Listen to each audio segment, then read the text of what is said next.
Coucou les filles, aujourd'hui, alors on va parler d'un sujet un peu spécial mais très important à mes yeux. J'ai tapé le micro-cravate. Coucou les filles, aujourd'hui j'espère que vous allez bien parce que demain je ne sais pas et je m'en fous. Aujourd'hui donc nous allons parler d'un sujet très important à mes yeux et aussi peut-être un peu tabou mais tant pis, j'ai trop envie de vous en parler. Nous allons parler de l'orgasme et plus particulièrement de mon tout premier.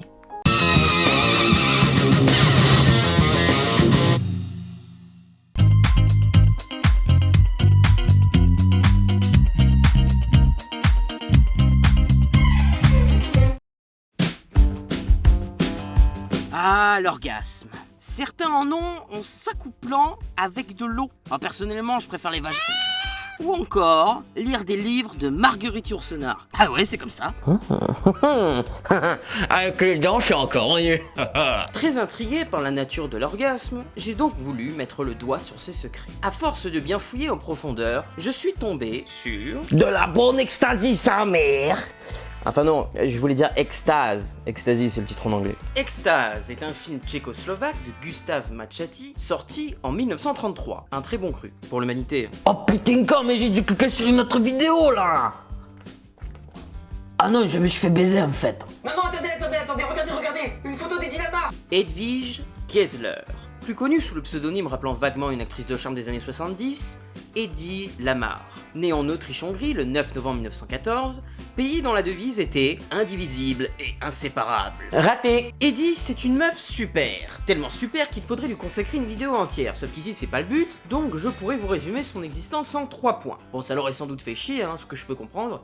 Imagine, je résume ton existence en 2 minutes, on en perdrait toute la saveur. Premier point, elle a été une talentueuse actrice, voire même une icône hollywoodienne pour de grands réalisateurs américains comme King Vidor, Victor Fleming, Jack Turner ou encore Cécile B2000. Oui, il s'appelait Cécile. Malheureusement, elle finit par se retirer du cinéma à partir de 1957, suite à de nombreux échecs, jusqu'à plonger dans un quasi-anonymat. Deuxième point, comme le dirait le dernier des cons, Tiens, encore une actrice qui n'a de talent que d'être belle. sauf que non, elle était très intelligente, déjà petite fille elle adorait bricoler avec son papa, des petites bricoles qui l'ont emmenée à être l'inventrice, en collaboration avec le compositeur George Antheil, d'une méthode de transmission de signaux par ondes radio, nommée étalement de spectre par saut de fréquence. Et si je suis en train de vous saouler, je peux vous affirmer que vous pouvez dire merci à George et Eddie, car c'est la technique utilisée pour les communications entre une tour de contrôle et une navette spatiale, bon ça à la limite vous en foutez, mais aussi pour les GPS et certaines techniques du Wi-Fi et même du Bluetooth.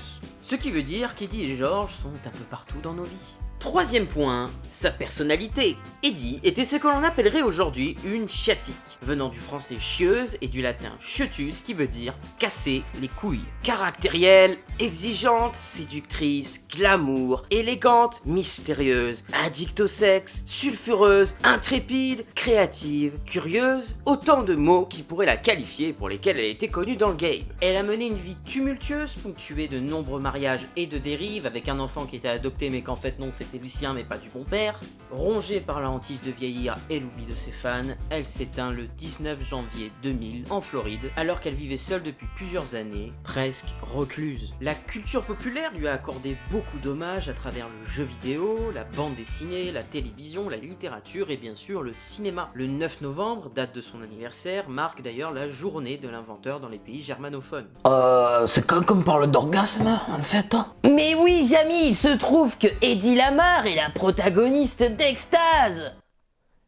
Vous imaginez si je vous en avais parlé que ça avait aucun lien? Il se trouve que ce film est connu pour contenir la toute première séquence représentant un rapport olé olé et un orgasme féminin dans l'histoire du cinéma non coquin. C'est même le premier film dans lequel Eddie Lamar a un rôle majeur, un film d'ailleurs qui l'a poursuivi durant toute sa carrière. Elle y interprète Eva, une jeune femme qui vient de se marier avec un vieux monsieur prénommé Émile, un homme ennuyeux et banal.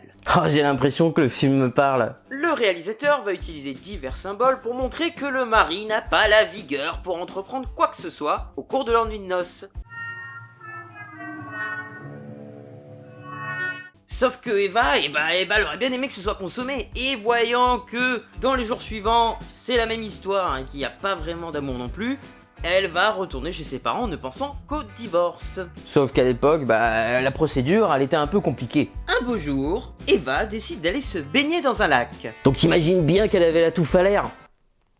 Ou dans l'eau plutôt. Son cheval, avec lequel elle est venue, se barre avec ses vêtements pour aller faire mumuse avec une autre jument. Ah, t'es la jument la plus fraîche du monde, avec toi mon cœur bat au galop. Eva va se balader toute nue dans les prairies, ce qui nous offrira également la toute première séquence de l'histoire du cinéma no-port, où une actrice apparaît les tétons dans le vent. Ce qui en 1933, vous vous en doutez, était méga tabou.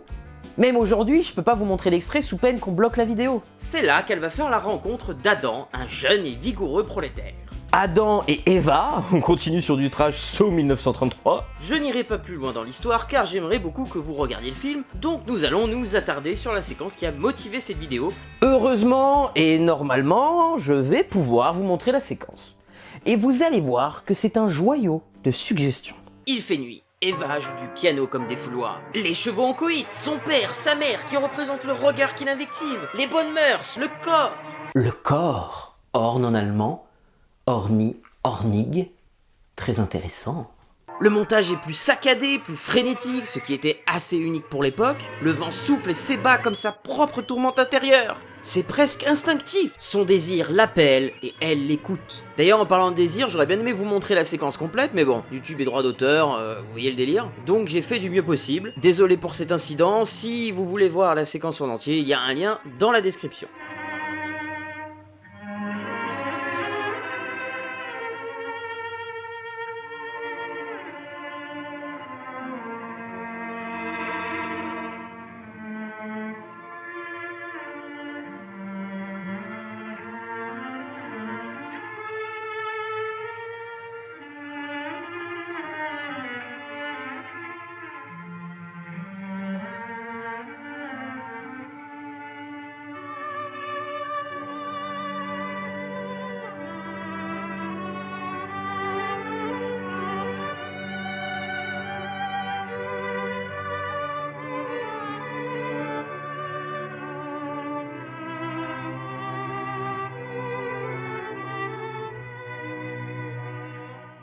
Il est possible que vous soyez complètement déçu par ce premier orgasme de l'histoire du cinéma. Ce que je peux comprendre, parce qu'avec ce qu'on trouve sur internet aujourd'hui, ça peut nous paraître extrêmement futile et désuet. Mais sur internet, justement, vous allez trouver non pas de l'érotisme, mais du facile. Du no-port. C'est presque onirique. J'ai vraiment eu l'impression que malgré les coupes, on vivait le moment présent, que chaque seconde de l'instant était montrée, voire diluée, parce que le réalisateur illustre ce qui est ressenti, ce qui est vécu par Eva, chaque mouvement, et même des plans qui peuvent être subjectifs, soit qui montrent ce qu'elle voit. Oui, en effet, ils sont encore habillés, donc on pourrait penser que ils n'ont pas fait tant de choses que ça. Mais c'est oublier les stratagèmes qu'utilisaient les auteurs à l'époque pour faire passer des messages à un public très puritain. Tiens, est-ce que ça te dit deux anecdotes très croustillantes? On raconte que très jaloux, le mari d'Eddie, à l'époque, Friedrich Mandel, un riche marchand d'armes autrichien, aurait dépensé plus de 300 000 $ de l'époque, donc plusieurs millions d'aujourd'hui, pour essayer de saisir toutes les copies d'Extase pour les détruire. Plus sûrement, il a carrément enfermé son épouse dans son château. C'est pas comme si c'était pas allé loin du tout, tu vois. Une autre anecdote, le pape Pie XI a été scandalisé par le film lors de sa projection à la Mostra de Venise. Le dictateur italien de l'époque, que vous connaissez tous, a repris en main lui-même la programmation du festival. Un autre dictateur, moustachu celui-ci, a même interdit le film en Allemagne, parce que oui, une femme nue qui prend du plaisir, non, surtout pas, hein. En plus, Eddie Lamar était juive. On arrive donc à un combo de problèmes assez dingue. Et donc je comprends mieux pourquoi est-ce qu'elle a voulu se barrer à Paris, à Londres, puis aux USA, déguisée en gouvernante. Ouais, elle avait prévu son coup. Ça, sa vie est un film. Encore une fois, je vous encourage à le voir parce que c'est clairement un film formidable et pionnier dans la dynamique de la libération de la femme. Pour cela, il fallait une vision et quelqu'un en accord avec celle-ci, soit Gustave Machetti et Eddie Lamar. L'histoire du film n'est pas la plus originale, parfois la retranscription des affects des personnages est un peu trop soulignée, puis re-soulignée, mais on a le droit, par-ci par-là, à des vraies propositions de cinéma, du langage par l'image. C'est une relation sexuelle qui s'est produite, et sous-entendre cela, alors que les deux personnages se connaissent à peine, qu'Eva est mariée, pour l'époque, c'est blasphématoire. Mais il y a un tel torrent émotionnel et de désir qu'ils ne peuvent s'y résoudre. L'extase, le titre du film prend alors tout son sens. Ce sera tout pour cet épisode, je vous remercie de l'avoir suivi. Je me plais, en tout cas, à raconter des épisodes d'une façon différente, avec toujours comme problème le besoin de synthétiser, de mettre des informations de côté, parce que je peux pas faire non plus un épisode de 3 heures, il faut garder un certain rythme. En tout cas, si cet épisode vous a plu, n'hésitez pas à liker, à partager, à commenter, ça serait toujours encourageant. Et puis, retrouvons-nous pour un prochain épisode.